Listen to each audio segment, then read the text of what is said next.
کے مطابق جس شخص کو اللہ رب العزت جتنی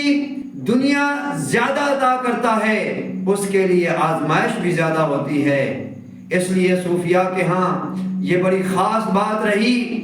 اہل تصوف کے ہاں وہ فرماتے تھے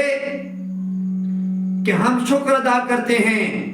اللہ رب العزت کا، جس نے ہمیں نہ تو زیادہ مال دیا، نہ تو زیادہ شہرت دی، نہ تو زیادہ سکون دیا، نہ تو زیادہ دنیا دی۔ شکر ادا کرتے ہیں اس لیے کہ اگر اللہ رب العزت نے زیادہ مال دیا، زیادہ پیسہ دیا، زیادہ زمینیں دی، زیادہ مال دیا، زیادہ دنیا دی، تو اس کا حساب و کتاب بھی پھر ہمارا زیادہ ہوگا۔ کم دیا ہے تو مطلب یہ ہے کہ اللہ کے حضور جب ہم حاضر ہوں گے، اللہ کے حضور جب پیش ہوں گے، جب ہمارا سامنا اللہ کے حضور ہوگا، تو مطلب یہ ہے کہ ہمارا